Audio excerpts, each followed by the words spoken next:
afternoon, everyone. So glad you could visit with us and be on Clay Hill's podcast, Beyond the Inputs. We have a special guest today that's been a very good friend of mine for the last 20 years, one of the best agribusinessmen I've ever met, and we want to see how his business has been handling this spring. Gerry Wiese, the general manager of Clay Hill's Ag in Richmond, Nebraska, is here, and along with Jon Dinslage, and also Cade Wiese, who is our marketing and our tech man. So Gerry, you know, the season is kind of wound down for you there in Nebraska right now. What is are you seeing, you know, in the fertilizer world? Well, it was a big week. We actually had Phil come out, so we're buying tons for next year and getting ready for 2027, which seems kind of crazy.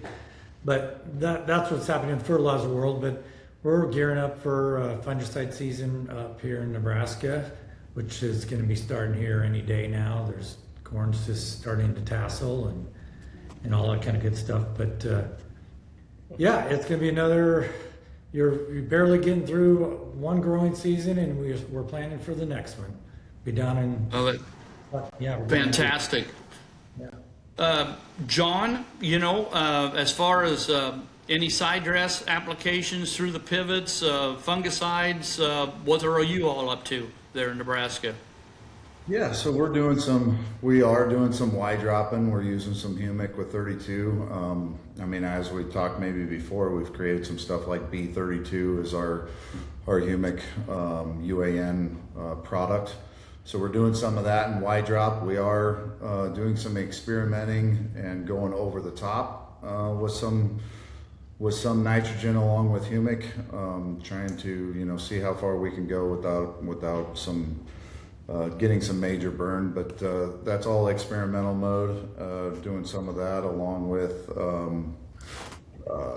we are doing some fertigation, and our guys in the sand hills, where that's their main source of putting on fertilizer, they'll do 6 to 10 spins with fertilizer.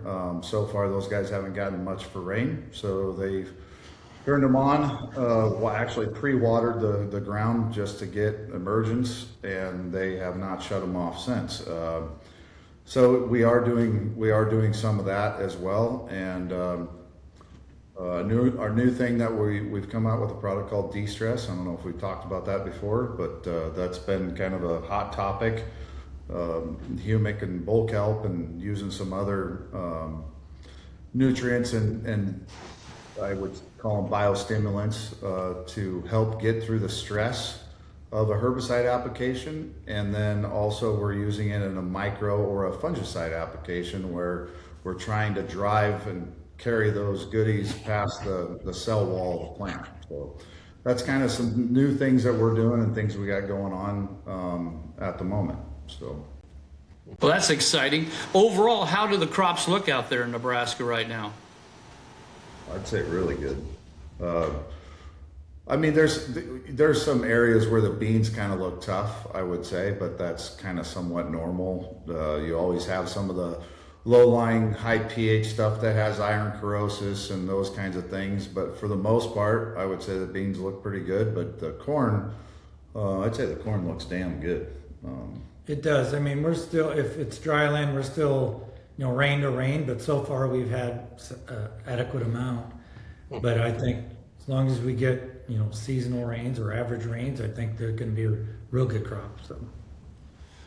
Now, Jon, this is like the second year that you have been introducing new inputs into your pop-up starters and 2x2 applications, and applying, some biostimulants along with enzymes. How is that looking now the second year? Are more people using that type of technology now? I'd say it's really catching on. I'd say on the starter world, we doubled this year from what we did last year as far as that concept. Instead of a high analysis in furrow, we're looking more towards the soil health and feeding the microbial population and getting getting that whole trench really happy as far as releasing the nutrients and doing those things in furrow instead of a straight analysis. And it's really caught on, and I think it's going to continue to catch on. We've had some pretty influential guys that are pretty excited about what that looks like as we're digging in the fields, and I think that will continue to go. The enzyme technology has been very big for us, and that's a direct concept with the whole, instead of putting straight analysis, we're going to use that enzyme technology along with some humic acid and along with some bioflavonoids and doing some different things to where we're just really trying to increase the efficiency of the little bit of analysis that we use, and essentially get that plant, really happy in that trench until it has to start, rooting down and trying to look for some actual poundage that, if we put it on a 2x2 or put it on the side. But as a whole, I think with the circumstances that we, the last couple of years where guys are looking for different answers. I mean, the cost on these inputs anymore are just absolutely insane. And one thing I've noticed is this year and last year, I guess, was the thought process was, a lot of this stuff is snake oil or foo-foo dust and all that, those things that were cut. And the amount of phone calls that I've gotten across the United States saying, I'm trying to figure out how to increase the efficiency of my nitrogen application or of my phosphorus application. I think the soil health buzz phrase or the word, it's really gotten out there and it's caught traction. And I think people are starting to understand there is something to this new way of farming, that you can find a gray area. You can cut back a little bit. We're not suggesting that we just cut out synthetic fertilizers. We're saying find that nice little gray area where you can take some expense out, increase the efficiency, do the same, or if you have the right weather events, you can do better, but you're doing it with less cost input. And it's really catching on. It truly is. Pretty impressed with how much it's being adopted, really. Now, go ahead, Gary. Yeah, I was just going to add on to that. We've on our 32%, what we call B32, where we added humic. A year where nitrogen was so expensive, and we've tested it and we continue to test it, and we'll test it again this year. We were able to do that, and we had, I think we went from less than 5% adoption to this year to 90+% adoption. So in a year where you were kind of concerned about what people were willing to do and with the cost of inputs and with the price of corn and soy and that type of stuff. So yep, I think people are willing and looking for answers, and not that we have them all, but we're trying to and working at it to come up with some possible solutions or some way to get that edge, but not have to spend everything in the bank. So. See, that's really interesting, the concept that you guys are talking about, by actually reducing some of the nutrient inputs, which has gotten extremely expensive this year, and substituting some of these other technologies, in its place. Per acre, Jon, isn't this actually saving the farmers a little bit as far as dollars worth of input by doing it this way? I think it's saving some money, absolutely. And then on top of that, I think we're increasing the potential. If you have the top end year, if you have the weather there, we're going to increase that potential simply because we're able to utilize it, And with that being said, I'll just do a quick little deep dive as far as what I mean by that. And what I mean by that is the humic acid that we're utilizing with that high negative charge. We're taking that high negative charge and we're holding it on into that ammonium form longer throughout the season. And we've talked about this numerous times, Jim, but essentially what we've found is as we're spoon feeding nitrogen throughout the season, maybe that only be 2 or 3 times, or guys that are fertigating, let's just say they're putting some on with the floater, some on with the planter, a side dress, a wide drop, maybe some on with the plane. What we're doing is adding that high negative charge next to that, which is attracting the positive charge as far as ammonium, and we feel like we're getting season-long control of holding it in that ammonium form, which is 20+% more efficient to the plant in a nitrogen form than once it makes that conversion to nitrate. And so if we can do that, and we have the weather that permits us to hit top end yields, I think without a shadow of a doubt, we are doing that, along with just, doing numerous tests as far as stock nitrate testing, and finding out that we have more parts per million of nitrate in the stock where we've done this method versus using straight nitrogen. And this method being less nitrogen, and sometimes a substantial amount of less nitrogen, and yet more parts per million of nitrate in the stock than where we kept all the nitrogen in with no humic or in those applications. So. Well, you see, that's really interesting. And I've been in the fertilizer industry, guys, for 50 years. And I've used an awful lot of different humics and fovics over the years, stabilizers, phosphate enhancers. And this humic and K26 liquid, and then which has a very, very high concentration, of humic, up to 20 to 24%. And then also Rhizovator, which has the humic and then also sea kelp in it. But what is so unique about these products is that 1900 negative charge. And all other humics that I've ever been associated with is never been over 300 to 400 negative charge. So you're getting something, that I've never seen before when you add it into your fertilizer applications. And like you said, if we can keep that nitrogen in the ammonium form, years ago I started out selling ammonium nitrate, 34%. And when I first started seeing these different stabilizers that you would keep nitrogen in the ammonium form, you could see how much darker and greener it was, and it reminded me of when I used ammonium nitrate or even anhydrous ammonia. There is something about that form of nitrogen that is so much easier for a plant to utilize. And this is what's happening with these humics, is you're seeing that type of an effect. Also, with that negative 1900, with phosphate, phosphate's a negative charge. You have calcium, magnesium, aluminum, and iron that are positive charges in your soil. And these humics can go ahead and protect that phosphate from fixing, because it's like a tug of war. When you put out any type of liquid or dry phosphate, it wants to be held in the soil, and the plant is trying to pull it out. This is protecting it with a humic form. So there are some real advantages by seeing this type of product that I've never been near a humic like this before. And it's exciting how guys are giving it a chance and going with the type of application strategies that you've had in row, 2x2. You probably got guys that are putting on dry blends, aren't you? That then they use a pop-up, in furrow. They can use this about in any situation.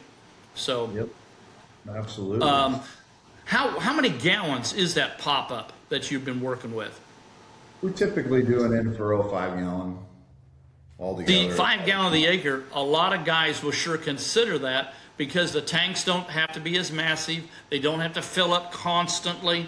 And, when you're going 2x2, a lot of times it's higher gallons, 20 gallon plus per acre, and not everybody has the patience to do it that way. And it really separates a lot of guys as far as, wanting to go really fast, or the ones that want to do the best job possible. So that pop-up form is something I think a lot of guys, would go ahead and consider. The low salts being so safe, in furrow with these other type of technologies. It's exciting to see that. I'd like to introduce Ben Hushon, that's been a good friend of mine for, it's been over 20 years, Ben, since I first met you. And I've just always been impressed with the business that you've run there in the Delmarva area. Ben is at Whitehall, Maryland, and he's got numerous retail locations in that Delmarva area. And Ben, would you tell us a little bit about your business and the type of soil and crops that you deal with, out there? Sure. Thank you certainly for having us, or having me join you today. We are a family-owned ag retail business. Started in 2003, and I think it was about 4 years later, Jim, that I met you, kind of introducing a product which helped encourage us down that journey. I think it was a few years after that, 2010. I was sitting in a meeting with my business partner, and I thought, you know what, 100% of our customer base was in the Chesapeake Bay watershed. And at that point in time, I think it might have been that year or the year before, it had been declared a national treasure by the White House, and certainly lots of attention drawn to it. And it really got to thinking, as an independent ag retailer, we can do whatever is right for the farmer so much easier. We don't own nitrogen production facilities, phosphate mines, potash mines, and it's been an amazing journey so far. Got a long way to go. The next generation is involved in our business. My son and my partner's children, 3 of them, have officially joined the business, and they have very similar passion. It's not how many tons of fertilizer we're going to sell.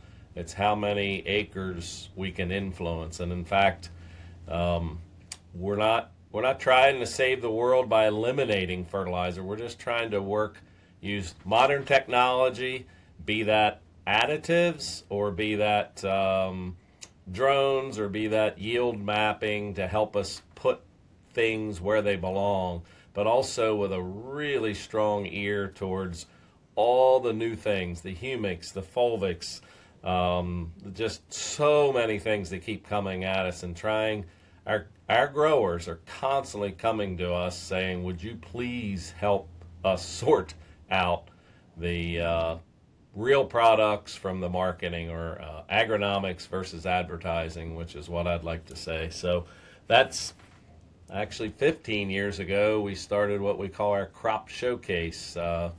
Farmer gave us 60 acres to work with, and that's all that is. It's 8 separate field size trials. We use their equipment to plant it and harvest it, and that's all we do.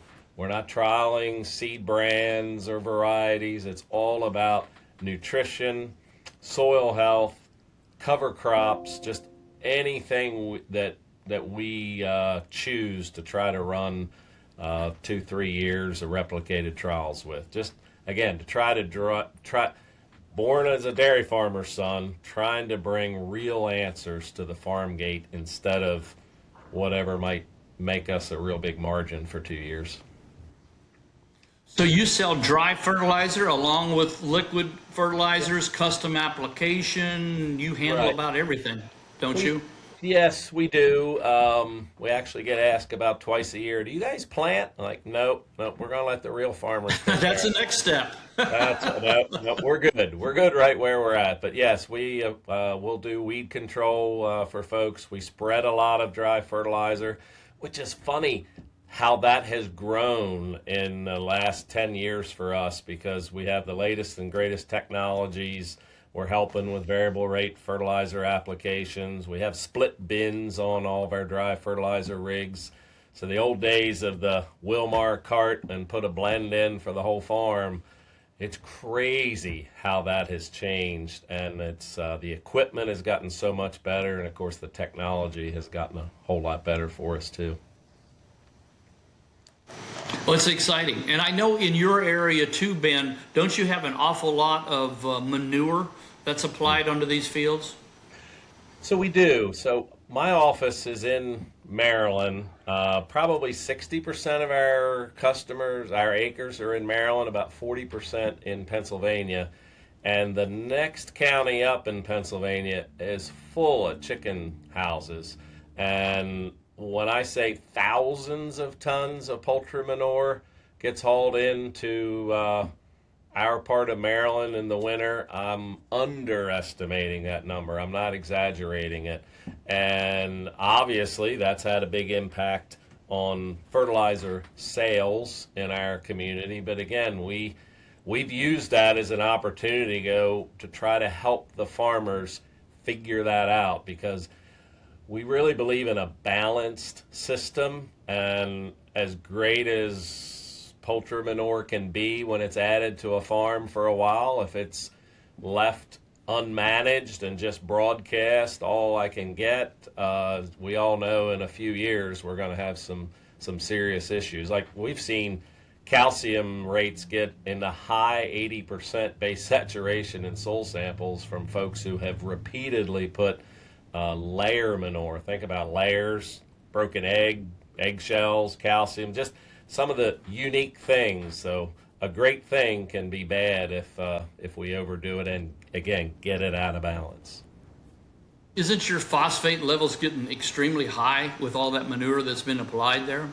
You know, that's what's odd. If you look at a map and draw a line from, say, Baltimore east towards the ocean, from that line south, yes, we have farm home garden stores down in that area, but we're not doing any ag retail, fertilizer, crop advising down in that area. Up where we are, which is north of Baltimore, up along the Maryland-Pennsylvania line, spreading 3 counties each direction, we don't see that. It really has us shaking our head as to why multiple years, and again, there's all kinds of law. There's a nutrient management law in Maryland which limits how much poultry manure that you can put down, any kind of fertility you can put down. So I guess that has prevented the over application and any real serious issues that we might see in other parts of the state.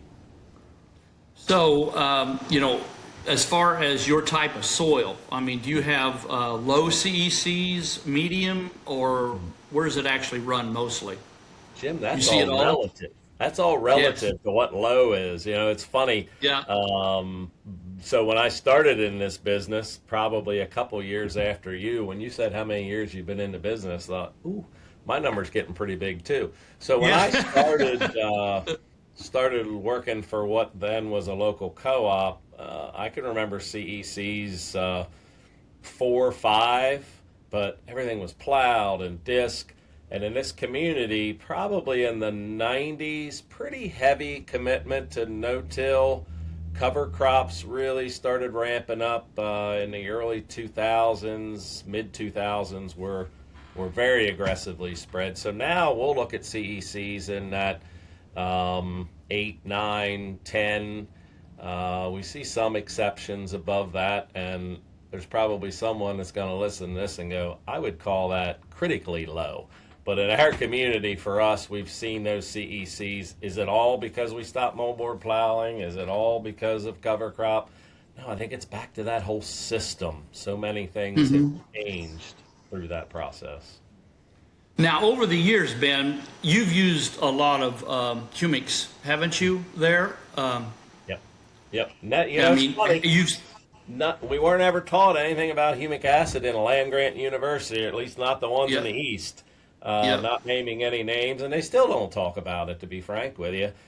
And yes, there was a company that came in, and when the first year we did our crop showcase, and they said, hey, we'd like to put some of this out on your worst soil, and I thought that's good, because it is absolutely snake oil or snake skin ground up. I don't know what it was, but it was the most impactful thing we saw that very first year. And my father has a farm up in Pennsylvania, and we have never missed a chance at adding humic acid every time we go across the ground. It's unbelievable what it does for the soil. I'm sure it's been talked about many, many times on this podcast, and it still is a missing link, I think, on an awful lot of farms, probably across the country, but certainly in our community too. So you've seen by using multiple applications of, say, humics, in your operations over the years, you're seeing a compounded effect, aren't you, in those type of soils? We are. A product come out 10 years ago, promoted all over the internet about breaking down stalks in the fall. And we're like, well, that's cool. We should try that. And we went down to, again, our 60 acres that at that point had been, had kind of this system, zero tillage. So no vertical tillage, no fast disc or all those products, just literally whatever the planter was. And again, we always have a quart of a humic acid, sometimes 2 quart when we drive through the field. Well, it's funny, we went back at spring when we didn't have any corn stalks. Like, Really? none. And it had nothing to do so we're like, well, we can't even use this product this spring because there are none in the system.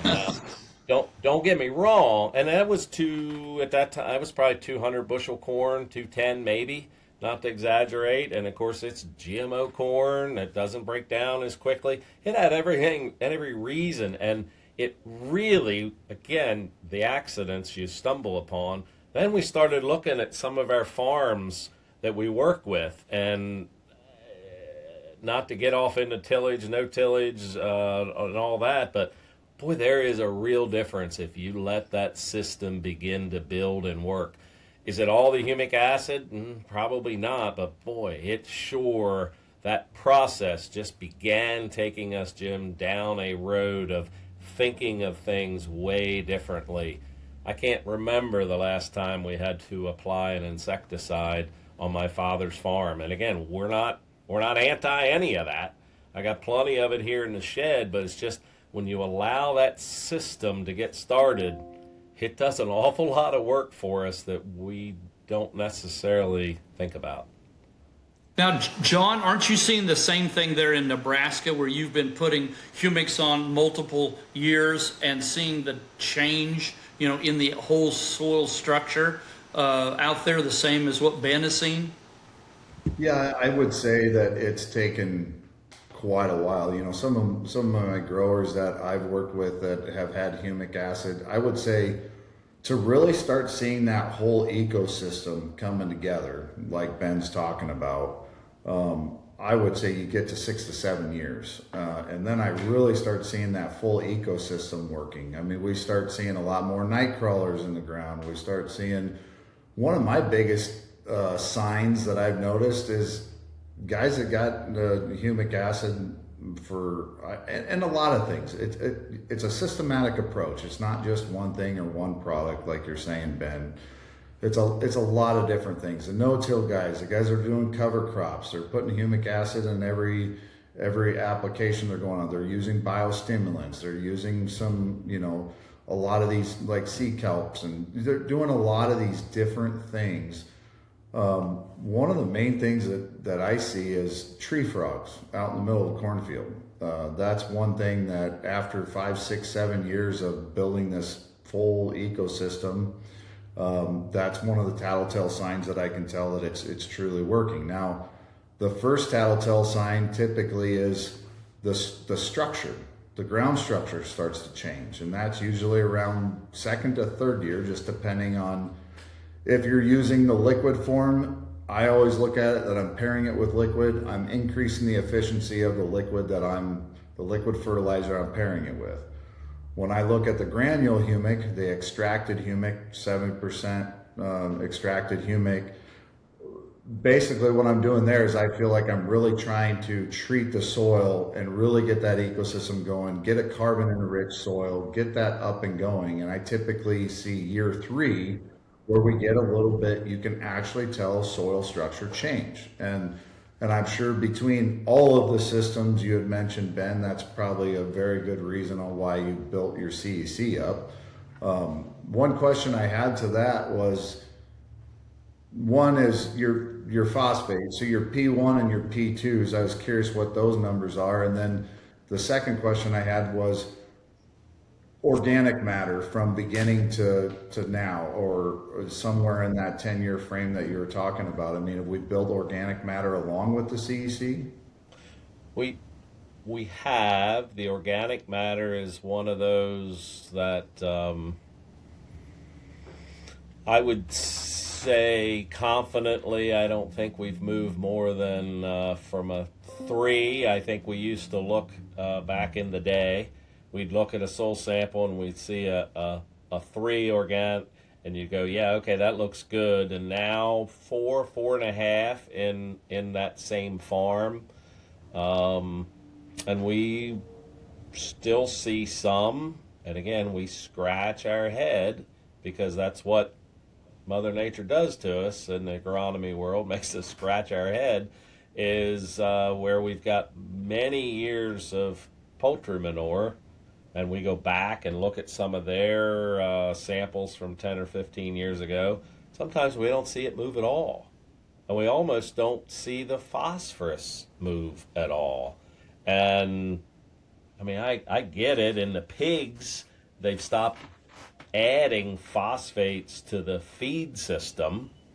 I've learned that from our feed folks, but on the chickens, I don't know that there's been a drastic change. So I don't know. Is it there? We actually have not even opened the email. We did a real deep dive on a bunch of soil health tests, and we just did this about 3 weeks ago, intentionally went to some long-term, I'll say, folks that are following the mill ideas versus some that maybe aren't all in. I don't mean a moldboard plow, but they're kind of, they do some of it, but not all of it. Because again, it's a lot of the East, and it may be elsewhere too, a lot of the ground farmers farm is rented ground.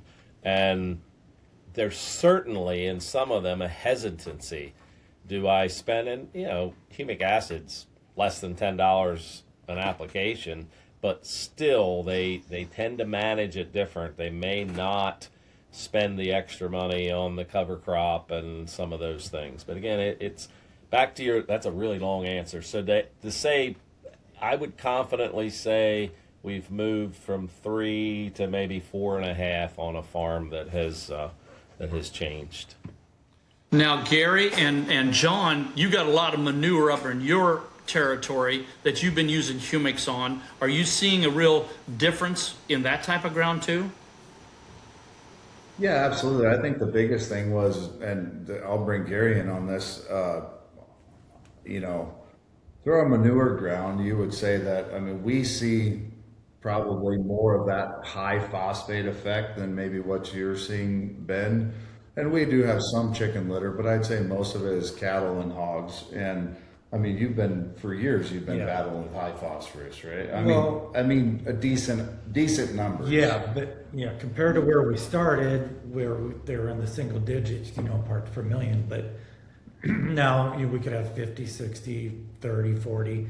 It's variable, but we've been hog manuring. We built hog barns on our farm in 1999 was the first barns, and so we spread it out to a lot of different acres, and we would but some fields would get liquid hog manure from a finisher site 2 out of 3 years, and we did that for 15 years. But we were doing other things, getting good yields, and I will say that the Department of Environmental Quality, we had a test before and after, and they were monitoring they were monitoring it based off of phosphorus levels. So they would tell you how much you could put out there based on the manure analysis and your soil analysis. But yes, we've built it up nicely, but we are, I think, we haven't been using humics for that long, but we've been doing the no-till and other things. And I think, like you were talking, the systems approach is we're making some of that stuff available, and the crop is actually utilizing it. So, you're putting a little bit more with manure. You probably put more than replacement level back out there, but it's not crazy amount. So yeah, in our organic manners too, we've grown it slowly. We're not at the 4.5%, but we started out 1.5, after years of disking, plowing, tilling, everything, and no cover crops, and the residue, you'd be baking the ground, we're called Clay Hills Ag. We've had clay, and you get the sun beating down and make it hard as rock. And so we had to change what we were doing, and then the yield started going up. And so, yeah, I mean, but we do have some 3% organic matter now, 2.5%, 3.5%. So we are slowly building it. Which is good. I mean, the clay is, Ben, for example, we're talking like 20, 26, 28, 30 CECs. And that has been a challenge for me in what I've done, because everything that I really kind of cut my teeth, 10 years back on these biostimulants has been on the 1 to 5 or 1 to 10 CECs. And, if anybody understands sand, I mean, you get a really fast reaction out of that sand ground. You can see some serious change in a season or two. You get to especially year 2. Mm-hmm. But on this high clay soils, I kind of, we kind of try to combat, because the one thing I've learned is the higher the CEC of the ground, the less of the efficiency that you will get out. So let's say I'm on a 1 to 5 or 1 to 10 CEC, and I'm pairing liquid humic acid with nitrogen. I can easily see a 20 to 25% increase in efficiency of that nitrogen, depending on how much, we're typically putting on a gallon. You said 2 quarts. We're always running, been doing it for years. Every 10 gallons I'm putting on a gallon. And so if I'm putting 30 or 40 gallons of nitrogen out there, I got 4 gallons of humic with it. And we can really move the needle as far as how much nitrogen we truly need. We can cut out quite a bit, especially with this new humic. But what I've noticed with the high CEC is that number decreases the higher the CEC is. So if we're in 25, 26, 28, the efficiency to the nitrogen goes down substantially. But what we're learning is the granule humic is the only the only fast way to truly treat that soil, because it's so compact. I mean, you guys' clay ground, I mean, it's so tight. And it's hard to get anything to move through it, I think. Yeah.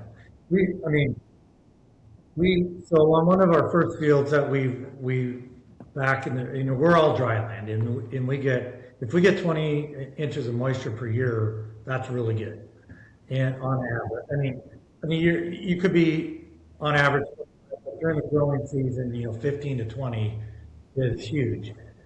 But we raised over 200 bushel, I think it was 2003 or something like that. But we had the hog manure out there, had a couple 100 pounds of nitrogen, and we're like, whoa, we didn't even know we could do that. And so started thinking about it. But after, it was probably 5 or 6 years ago, we took a soil analysis, and we had done cover crops and different things, but we took a soil analysis from 0 to 6, 6 to 12, 12 to 18, 18 to 24. And we analyzed it. We were just trying to see if we were getting any movement of potassium, all that kind of stuff.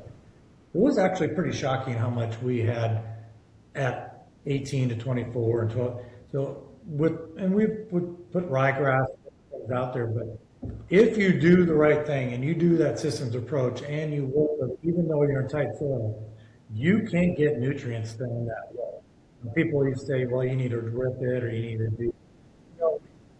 If we have a drought, we get cracks in the ground, an inch and a half wide. Then you get a rain and nutrients can go down there. Or the same thing with a freeze thaw, we get movement and stuff like that. But I think it's interesting. People should go and do that. Just find out where your nutrients are all at. Question, so when you guys are putting your hog manure on, how deep is that going? Well, back in the day, we had what was called a magnum plow. And it would be 6 inches deep with this, the plow would be like a big shovel, so probably 12 inches wide. So manure would go down behind it, and then it would leak to the sides. But that disturbed the ground too much for us. So then we went to basically, like I call it, a big pizza cutter, but it's just a chisel, right? And that'll go about 5 inches deep. But it's not going to the left or right. It's just going straight in that trench, and then so it has to move on. And yet, when you did that profile, you could see phosphorus down, like a deep amount of phosphorus down way below that. Yet. Yes. Actually, it was pretty weird. good. It was weird. Our 0 to 6, it had the most concentration of nutrients, but the 6 to 12 was okay, but then the 12 to 18 and there wasn't much difference, and there were actually nutrients down that low. So our corn roots and everything being dry land, it would have to go down and find moisture, and we could hold moisture with our clay. So I just think you get those roots down there, they decay, and those nutrients get recycled and stuff like that. So I think Mother Nature will work if you just have to have the patience and the right system and stuff like that. The thing I noticed about doing all these things that we're talking about, I think there's a lot of guys by nature, we want everything to happen. We want immediate gratification. And so what happens is we don't give it enough time. But if we truly want to build this ecosystem and we want this to get our ground to start working for us, start cashing some of these checks with the last 50 to 80 years that dad or grandpa's been putting all this dry on and putting all this fertilizer on, and we know maybe every single time you go out there 30% of it is available. Now you cut into what the roots can actually go and intercept and take up, you're less than 15% in that growing season. So we have fertility, we have nutrients in the soil, and then you start looking about the numbers that we can't see, the organic banks. How much stuff has been piled in there and sifted down into there that we can't access. But it takes time, and that's the thing that I think is probably our biggest battle, probably maybe some of yours as well, Ben, is getting people to be patient to say, hey, this is a different way of doing it. It's not immediate gratification that I put 60 extra pounds of nitrogen on, or I go put it on right now and I can see it green up immediately. That's just not how this is working per se. There is some biostimulant stuff that you can go and get a visual immediately, but it's tough. It can be tough. I was with a equipment fella this morning who farms, and he was telling me about a gentleman who is way ahead of me. He is definitely in the certified regenerative space, and I've been telling folks for years we need to listen to. And I started attending some organic meetings and started attending some other meetings just to try to what are some of these people doing that we could bring back to kind of traditional ag and start copying. And one of the first ones was humic. The first humic I had was Omri. And boy, was it fun when somebody in the community, a non-farmer, would say all about the chemicals. I'm like, well, wait, let me tell you how much humic acid, how many acres of an organic, and it just totally changed the conversation. But this gentleman this morning was telling me, and I wish I could remember the details of how many acres, but he was talking about he didn't realize that his planter, when he changed his disc openers the last time, he is able to now put 4 times the number of acres on those disc openers before he has to replace them as to what he did 10 years ago. And I think we're pretty confident to know that the steel isn't any better. Some would argue it's not quite as good, but we'll just say they're equal at best. And he said, Ben, not just double, he said, I'm going to get 4 years out, and I'm doing a few more acres now than I did just 5 years ago. He said it's amazing the effect. So if it's that much better on steel, how much better is it on our roots that we're trying to grow? That's a great point. Ben, when you started using humics, how many years do you feel it took before, you talked about your 60 acres, where you were going to go out there and test to see if it would break down the stalks and stuff like that? Were you using humic for 5 or 10 years before that, or how soon do you think it really? So the very first year we tried it, doesn't matter what year it was, I could do the math. Came into the worst ground. So we're talking about ground that had been a trench silo on a former dairy farm, got filled in with whatever dirt was there, and he said corn never gets shoulder high. I keep planting it because I don't want to mow the grass. And we went in there and put 2 applications. Again, my expectations were absolutely zero. And I remember going out there July, August, probably July, getting ready for the field day. And I went over to there and go, yeah, we'll just have to see. That became a feature stop because where we had applied carbon, the humic acid to, the corn was twice as tall. I mean, it was so different. That was year 1, but that was an extreme situation.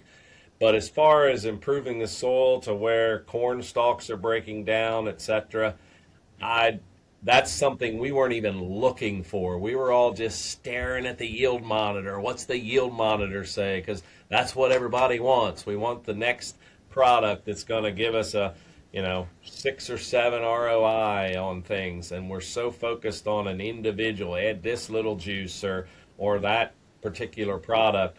And then we looked back and went, there's no corn stalks in this field. Now at that point we were probably 6-7 years in, but I would tell you we weren't looking for that at that time. It was happening and we weren't even focused on it. We were focused on yield, yield, yield, yield. Yep. A follow-up, so in your environment, is that for the average farmer in Maryland, is the corn residue a big problem right now? Absolutely, yes.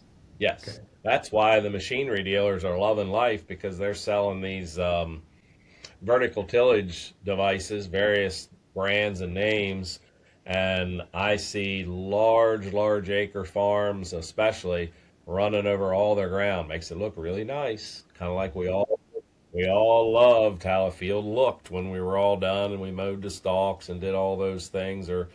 And that is that and slugs. There's no question slugs in Northeast have been a headache 2 out of the last 4 years.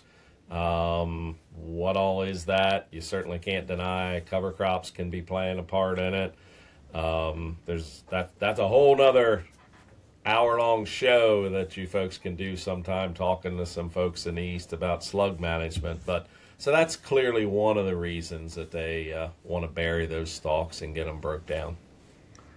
One thing I found extremely interesting, which I never knew this, it took me probably 5 years into using humic acid, we start getting to that point, like you're saying, where the trash was less, which it was in the low 1 to 5 CEC type ground. Mm-hmm. And I actually had a guy that was out of Indiana that was out walking the fields with me, an agronomist, and he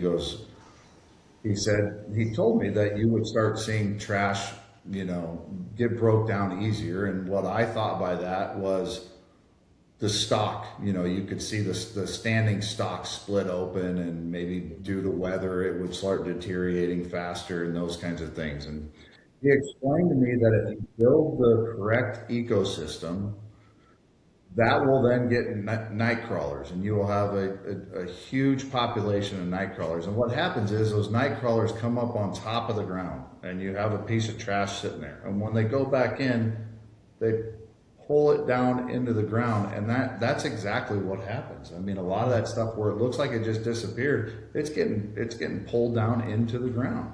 Yeah. Yeah, we're going to have to watch that, because on our farm, we still have a residue problem. And the last 2 winters, it's just been dry and cold. And so we haven't had, and it's made the problem worse. But that's one we're still struggling with, but not every farm gets manure, not every farm gets cover crop and stuff like that.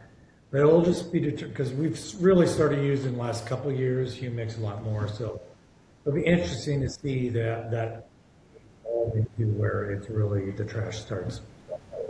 System, yeah. Well, and it does help. I mean, it truly does. I mean, in that situation where you're not getting any snowfall and you're not getting hardly any moisture, I mean, that does create a tough environment. Yeah. Right. Ben, I would like to get your opinion on your drones. How are you liking as far as having the applications with the drones with your business? So a lot of people laughed when we got started in them, I guess 4 years ago now. It's been on my list for a while. So in our community, we have lots of houses. Helicopter airplanes are non-existent. You got to go to the eastern shore of Maryland, Delaware, to see them. Helicopters are pretty committed to the really large farmer and also to the states, especially state of Pennsylvania. I mean, there's an awful lot of woodland in Pennsylvania, and through every woods there's streams, so they are contracted. And when the state calls and says, hey, we have an outbreak of, whatever the fly is that they want to get rid of, they're gone. I mean, they'll literally leave. They'll be in the middle of a job spraying somebody's corn, and the next morning all the helicopters are gone, and they'll say, we'll be back in a few days.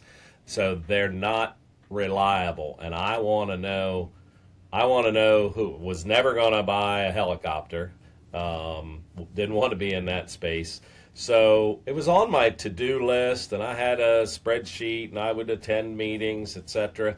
And then tar spot hit us 5 years ago. It landed in our community. I've been reading about it, and a whole lot of things you read about are going to come, never come.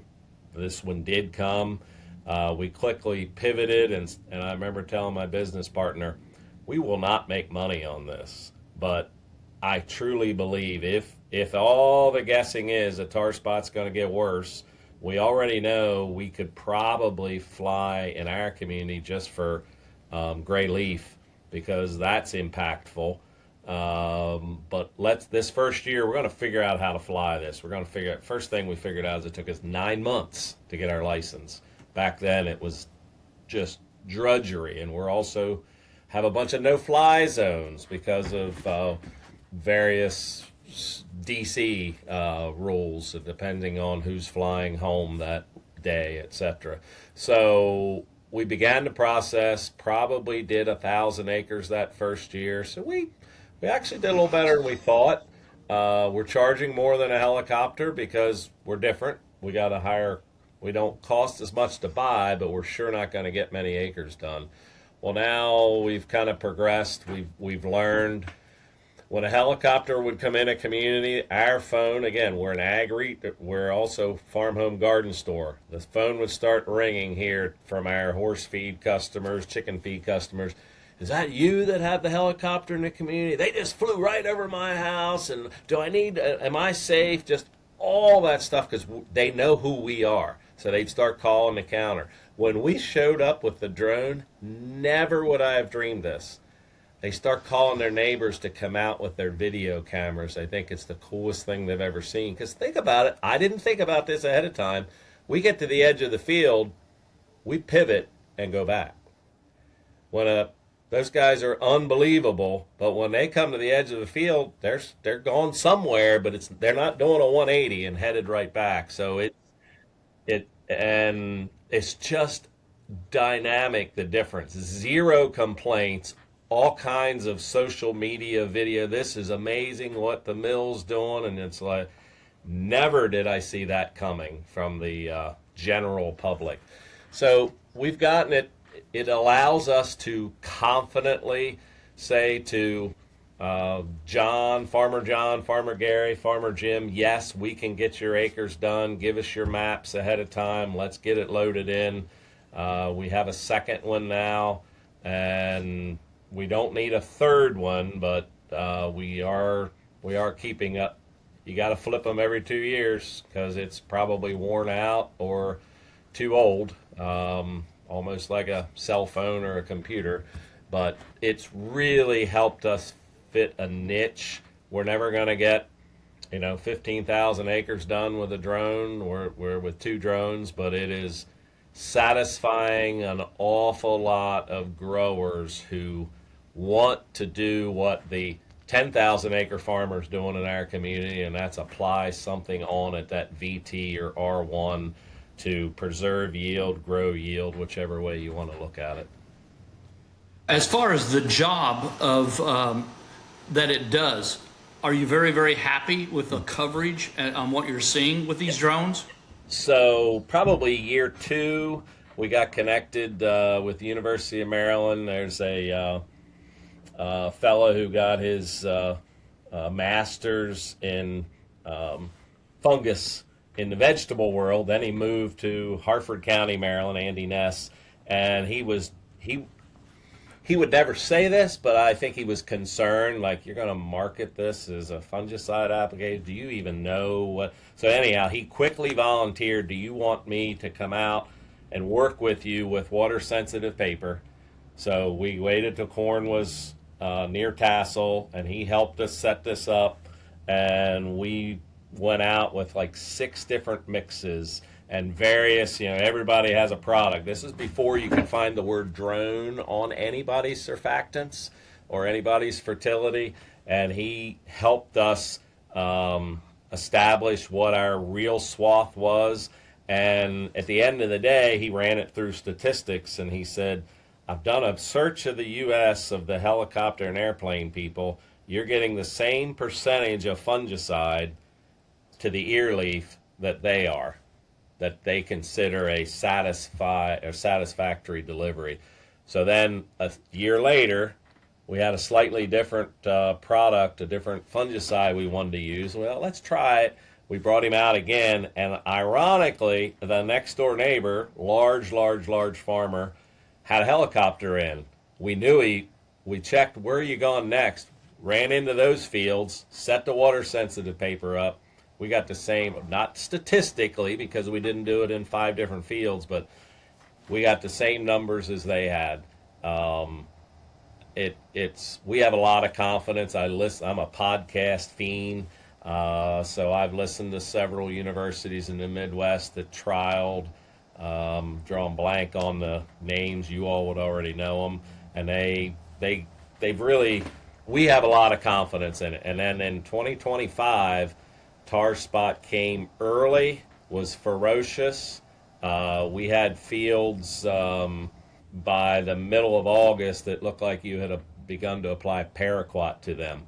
And we're tasseling just now, which is interesting. John, Gary, one of you said that you folks are just now tasseling. Well, that's where we are just now starting to fly. So it's really relieved a lot of pressure from a lot of folks that are in that 2 to 1,000 acre corn grower that say, hey, can you get me covered? Do you pay a lot of attention as far as the pH of your water that's out there? We do. We don't do a water test every year. Every 3-4 years, we'll send it away, and so we are adding a little bit of an ammonium sulfate based. It's a water conditioner essentially, but Yep. it doesn't.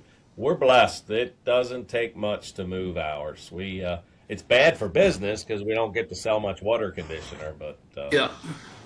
John and Gary, you guys have had an awful lot of interest and knowledge on the pH of your water out there, haven't you, with your different products?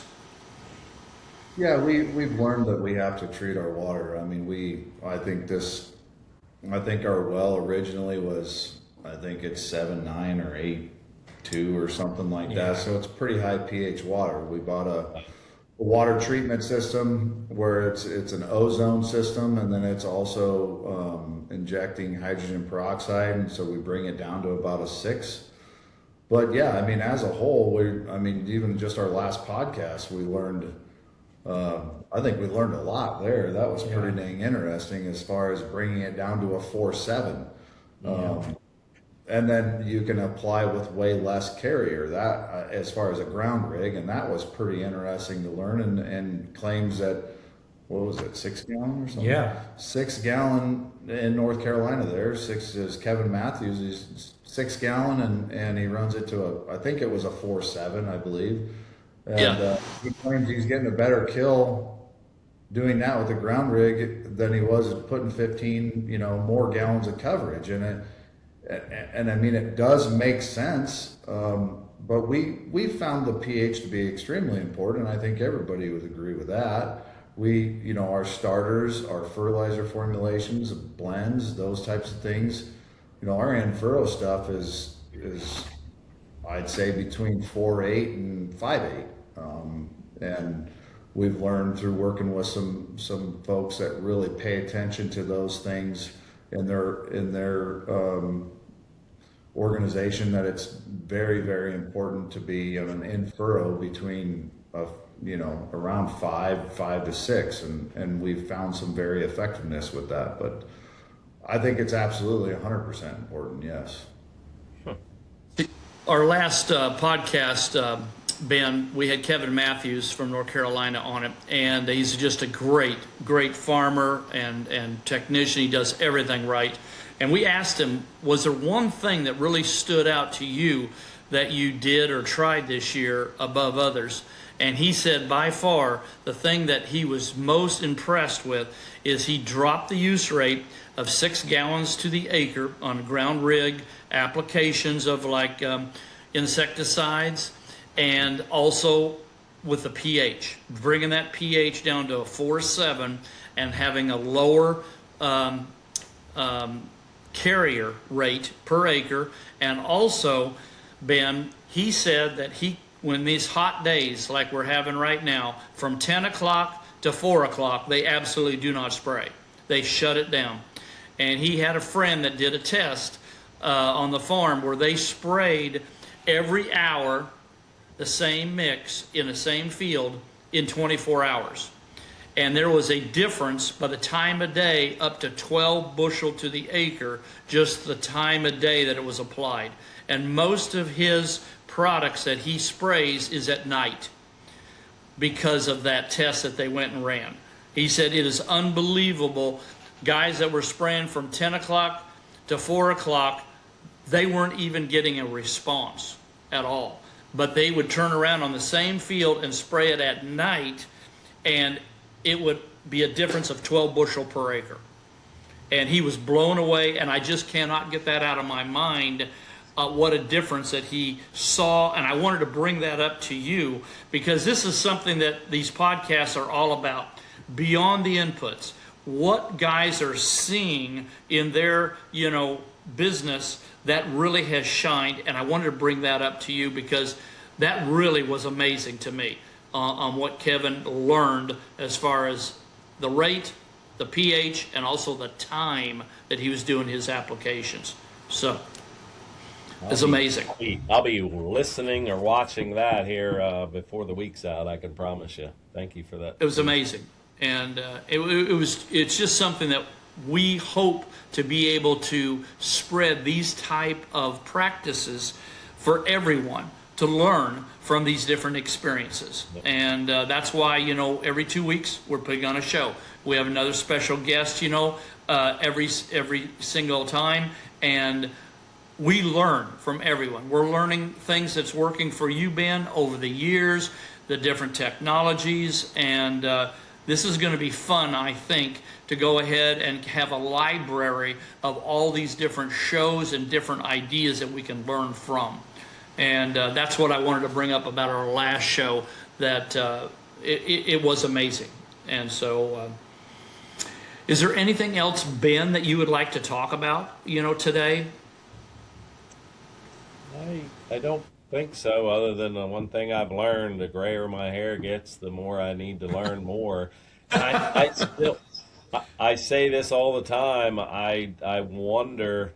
So we're a company. We have very little turnover in the agronomy side, and I almost wonder if that's a good thing because what I know works today, I did not think worked 20 years ago, and it's interesting. The one I'll always tell is I remember doing side dress nitrogen, split nitrogen. Golly, that was in the 90s, and we caught it perfect. Rain was coming, and it rained while we were in that field, and we didn't rut it up. And at the end of the year, we had no difference. And so that was, we'll just call that 1998 for whatever it's worth. Could have been 2000.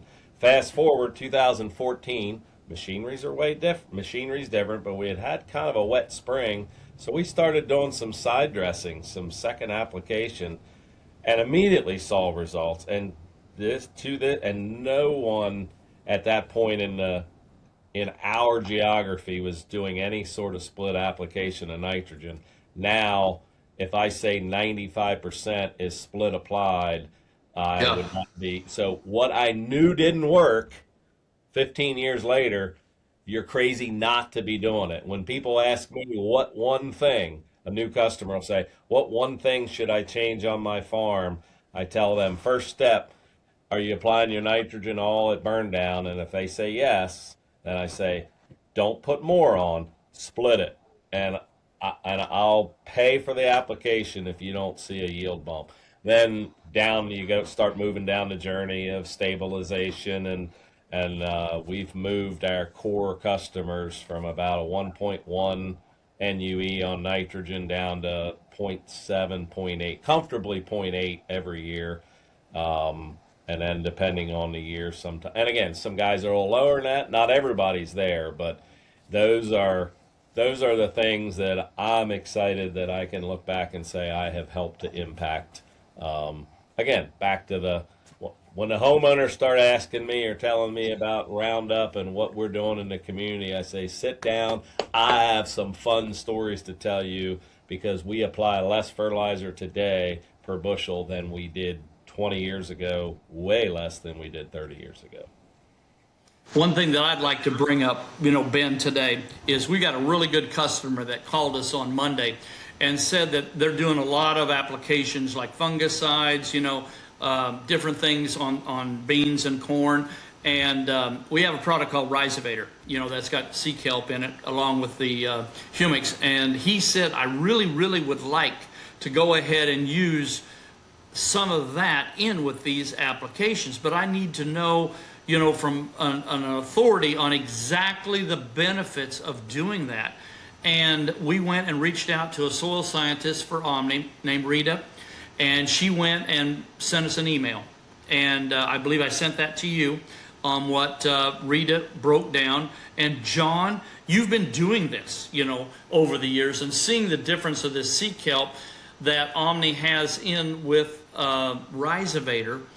And can you explain what you've seen, by having two different forms of the kelp in this Rhizovator product?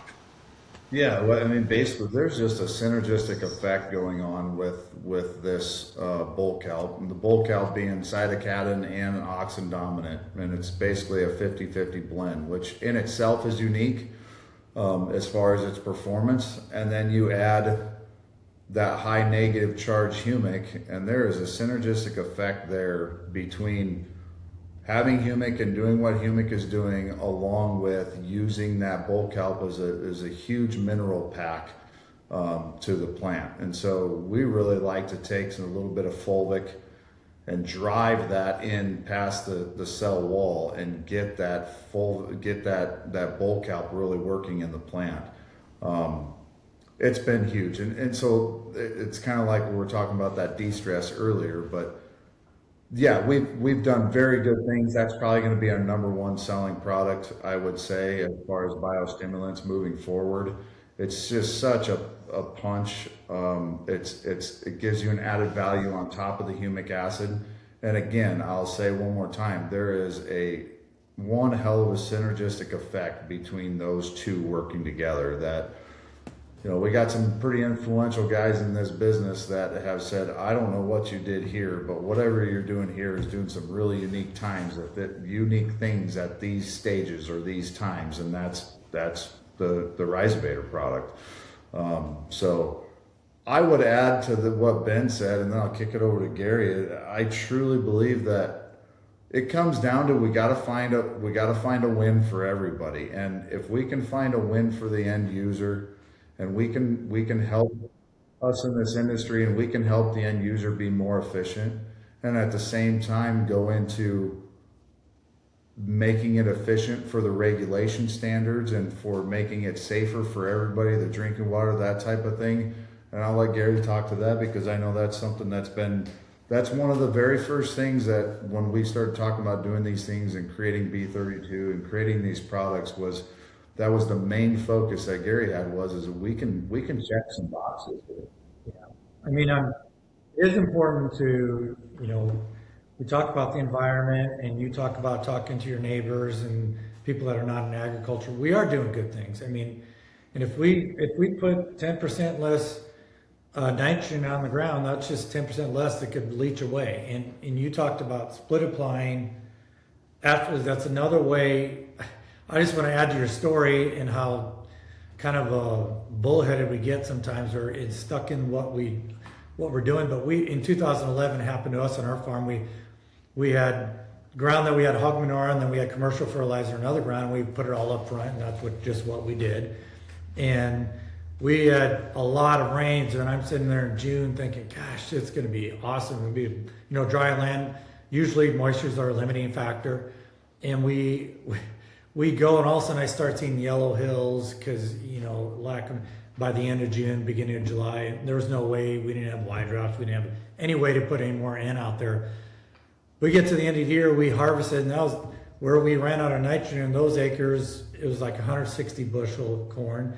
And where we had hog manure, where we had a lot of organic N that released throughout the year, we had 220 bushel corn. I mean, it was just by the management of how same amount of pounds of N out there, but how you went about it.